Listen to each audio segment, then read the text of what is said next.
Awalnya, banyak orang melihat program makan bergizi gratis sebagai salah satu kebijakan paling ambisius yang pernah dijalankan pemerintah Indonesia.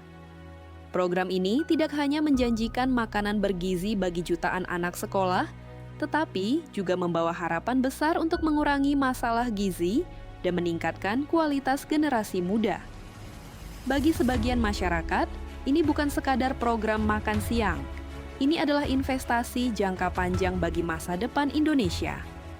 Namun beberapa bulan setelah program berjalan, suasana mulai berubah. Pemberitaan yang sebelumnya dipenuhi optimisme perlahan bergeser.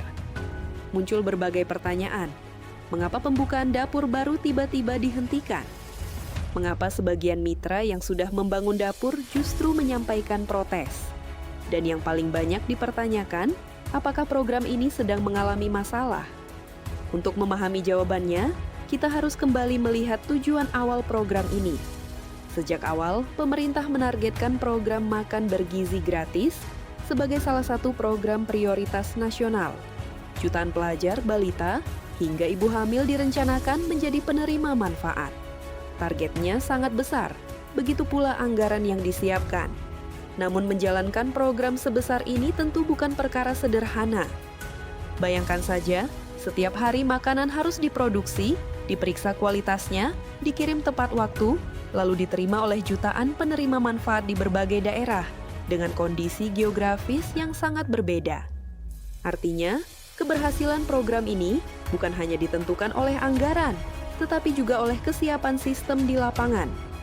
Disinilah tantangan mulai muncul. Dalam beberapa bulan terakhir, pemerintah melakukan evaluasi terhadap pelaksanaan program tersebut. Badan Gizi Nasional kemudian mengumumkan penghentian sementara penambahan sekitar 13.000 dapur baru sebagai bagian dari langkah efisiensi anggaran dan penataan ulang pelaksanaan program. Bagi sebagian orang, keputusan ini terdengar seperti langkah administratif biasa. Namun bagi mereka yang sudah lebih dulu berinvestasi membangun dapur, situasinya jauh berbeda. Banyak mitra mengaku telah mengeluarkan modal dalam jumlah besar. Ada yang membangun fasilitas produksi, mengurus berbagai perizinan, membeli peralatan, bahkan mengajukan pinjaman ke bank dengan harapan dapur mereka segera beroperasi. Tetapi, ketika kebijakan penghentian sementara diumumkan, sebagian dari mereka justru belum sempat memulai operasional. Situasi itulah yang kemudian memicu protes. Dalam sebuah rapat bersama DPR, beberapa perwakilan asosiasi mitra dapur menyampaikan bahwa mereka telah mengeluarkan investasi besar dan berharap pemerintah memberikan kejelasan, baik dengan mengizinkan dapur yang sudah siap untuk beroperasi maupun memberikan solusi atas investasi yang sudah telanjur dikeluarkan. Disinilah perhatian publik mulai meningkat, bukan karena tujuan programnya berubah, melainkan karena proses pelaksanaannya ternyata jauh lebih rumit daripada yang dibayangkan. Di sisi lain, pemerintah menegaskan bahwa penghentian sementara ini bukan berarti program dihentikan. Langkah tersebut disebut sebagai bagian dari penyesuaian agar anggaran lebih efisien, penerima manfaat lebih tepat sasaran, dan pelaksanaan di lapangan dapat diperbaiki sebelum program diperluas kembali. Penjelasan itu memang memberikan gambaran mengenai alasan di balik kebijakan tersebut. Namun bagi masyarakat, muncul pertanyaan lain. Jika sejak awal program ini dipersiapkan dengan matang, mengapa penyesuaian sebesar ini baru dilakukan setelah program berjalan? Pertanyaan tersebut semakin menguat karena beberapa minggu sebelumnya, pemerintah juga mengumumkan rencana efisiensi anggaran pada program ini.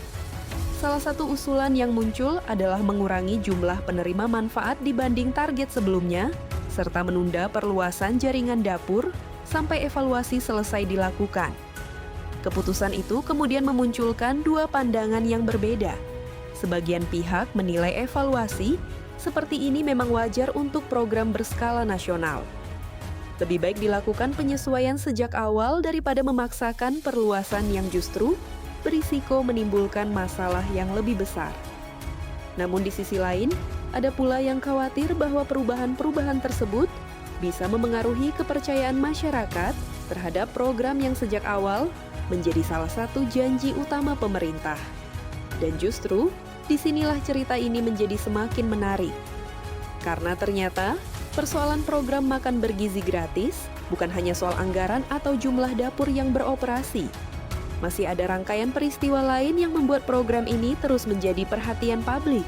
Di tengah berbagai pertanyaan yang bermunculan, pemerintah kembali menegaskan satu hal. Program makan bergizi gratis tetap menjadi salah satu prioritas nasional dan tidak dihentikan. Yang dilakukan adalah penyesuaian agar pelaksanaannya lebih efektif, terutama dalam penggunaan anggaran dan kesiapan di lapangan. Pernyataan itu memang cukup menenangkan. Namun bagi sebagian masyarakat, jawaban tersebut justru memunculkan pertanyaan baru. Seberapa besar sebenarnya tantangan menjalankan program berskala nasional seperti ini? Kalau dilihat lebih dekat, program makan bergizi gratis bukan hanya soal menyediakan makanan. Di balik satu porsi yang diterima seorang siswa, ada rantai proses yang sangat panjang. Mulai dari pengadaan bahan baku, proses memasak, pengawasan kualitas makanan, distribusi ke sekolah, hingga memastikan makanan tiba dalam kondisi layak konsumsi. Semua proses itu harus berjalan setiap hari, hampir tanpa kesalahan. Artinya, ketika jumlah penerima manfaat terus bertambah, tantangan yang dihadapi juga ikut meningkat. Di sisi lain, pemerintah juga harus memastikan bahwa anggaran negara digunakan secara tepat. Itulah sebabnya evaluasi dilakukan sebelum program diperluas lebih jauh. Menurut penjelasan pemerintah, langkah ini diambil agar pelaksanaan di lapangan tetap terjaga dan tidak menimbulkan persoalan yang lebih besar di kemudian hari. Reuters.com. Namun bagi para mitra yang sudah mengeluarkan modal, persoalannya tentu tidak sesederhana itu. Sebagian dari mereka mengaku telah mempersiapkan dapur, merekrut tenaga kerja, hingga membeli berbagai peralatan.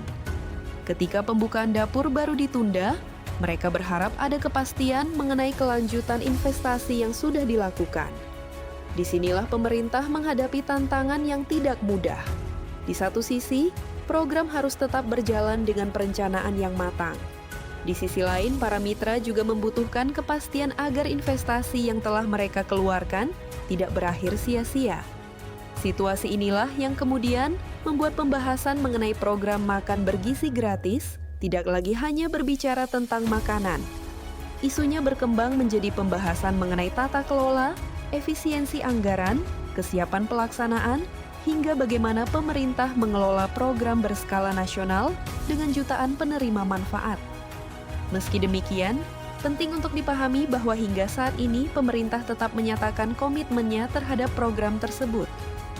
Evaluasi yang dilakukan disebut sebagai bagian dari proses penyempurnaan, bukan penghentian program secara keseluruhan. Reuters.com. Bagi masyarakat, tentu harapannya sederhana. Program yang sejak awal dirancang untuk meningkatkan kualitas gizi anak-anak Indonesia benar-benar bisa berjalan sesuai tujuannya. Sebab keberhasilan sebuah program nasional bukan hanya diukur dari besarnya anggaran atau banyaknya target yang diumumkan, tetapi juga dari manfaat nyata yang dirasakan oleh masyarakat. Dan mungkin disitulah pelajaran terbesar dari kisah ini. Membangun sebuah program berskala nasional memang membutuhkan visi yang besar. Namun menjalankannya membutuhkan sesuatu yang jauh lebih sulit, yaitu koordinasi, kesiapan sistem, dan kemampuan untuk terus melakukan evaluasi ketika tantangan muncul di lapangan. Karena pada akhirnya, hampir setiap kebijakan besar akan menghadapi ujian ketika mulai diterapkan. Program makan bergizi gratis kini sedang berada di fase tersebut. Sebuah fase di mana pemerintah harus membuktikan bahwa berbagai penyesuaian yang dilakukan benar-benar mampu memperkuat program, bukan justru menghambat tujuan awalnya. Apakah evaluasi yang dilakukan saat ini akan membuat pelaksanaannya menjadi lebih baik? Atau justru akan memunculkan tantangan baru yang harus kembali diselesaikan? Jawabannya tentu belum bisa diketahui hari ini. Yang jelas, perjalanan program makan bergizi gratis masih terus berlangsung. Dan seperti banyak kebijakan besar lainnya, keberhasilannya tidak hanya ditentukan oleh gagasan yang baik, tetapi juga oleh bagaimana gagasan itu dijalankan secara konsisten, transparan, dan mampu menjawab berbagai tantangan yang muncul di lapangan. Karena pada akhirnya, yang paling dinantikan masyarakat bukan sekadar janji atau target, melainkan hasil nyata yang benar-benar dapat dirasakan oleh mereka yang menjadi tujuan utama dari program ini.